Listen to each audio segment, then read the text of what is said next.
حشر میں سید وہ تم سے بھی کہیں گے دیکھنا۔ محمد عامر رضا وارسی بریلوی، ان کا سوال ہے کہ مفتی منیب الرحمان پر فتویٰ لگا ہے صلح کلی ہیں۔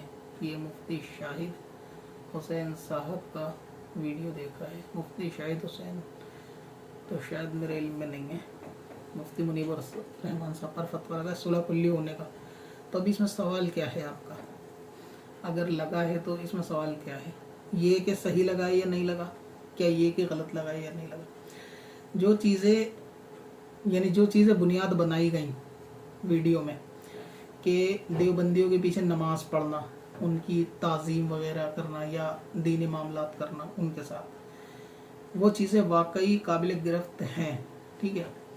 اسی کو تو پھر صلح کلیت کہا جائے گا کہ اگر کوئی ایسا شخص کہ جو آپ کا پیشوا ہو اور وہی اگر دیوبندیوں کے پیچھے امامت میں نماز پڑھے اور پھر آپ یہ کہیں یا ان کی صفائی دینے والے یہ کہیں کہ انہوں نے نیت نہیں کی تھی، اپنے گھر پہ نماز دہرا لی تھی اور صرف ایسے ہی کھڑے تھے فارمیلٹی کے لیے، تو یہ چیز قبول نہیں کی جائے گی۔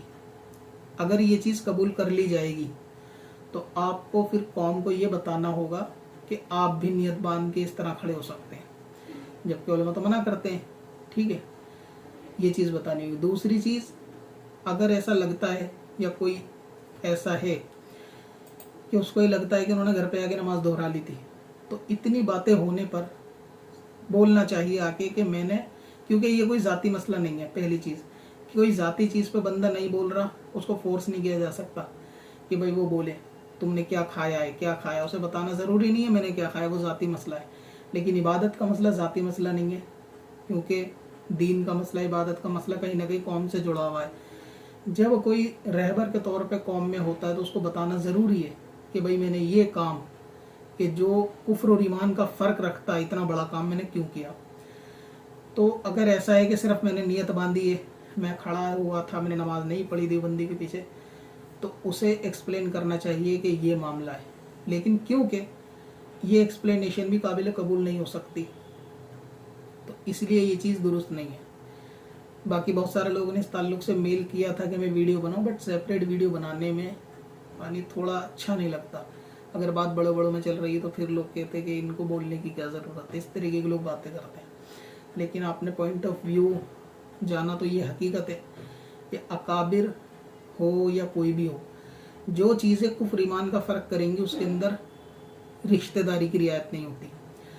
وہ بات بالکل واضح ہے کہ اگر آپ نیت باندھ کے کھڑے تھے تو آپ بتاؤ، اگر باتیں چل رہی ہیں تو آپ بتاؤ کہ میں نیت باندھ کے کھڑا تھا۔ آپ کی خاموشی بتا رہی ہے کہ آپ نیت باندھ کے نہیں کھڑے تھے۔ اگر آپ یہ سمجھتے ہو کہ میں جواب دینا ضروری نہیں سمجھتا، تو یہ کوئی پرسنل میٹر کا جواب نہیں ہے کہ جو ضروری نہیں ہے۔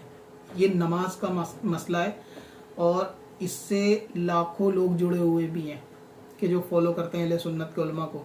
اگر وہ دیکھیں گے کہ ہمارے عالم ہی نماز کی نیت باندھ کے کھڑے دیوبندی امام کے پیچھے، کل کو آپ کیسے کہہ دو گے کہ بد مذہب کے پیچھے نماز نہیں ہوتی؟ کیونکہ پھر تو لوگ شیعہ کے پیچھے بھی کھڑے ہو جائیں گے، کہہ دیں گے ہم نے نیت نہیں باندھی تھی، قادیانیوں کے پیچھے کھڑے ہو جائیں گے۔ اور سب سے بڑا مسئلہ یہ ہوتا ہے کہ اگر آپ دیکھیں گے اس طریقے کی حدیثیں بھی ہوتی ہیں کہ لوگوں اس کام سے بچو کہ جو ذلت پہ پیش کر دے آپ کو، کہ آپ کو ایسا معاملہ کر رہے ہیں کہ اس میں پھر آپ پہ کوئی پینلٹی لگ جائے، لوگ انگلیاں اٹھانا شروع کر دیں، تو اس سے بچنے کا حکم ہے۔ آپ پبلک کے اندر ایسا کام کریں گے کہ لوگ اس پہ انگلی اٹھائیں، تو شریعت نے اس کی بہت احتیاط کی ضرورت سمجھی ہے کہ کرنا چاہیے۔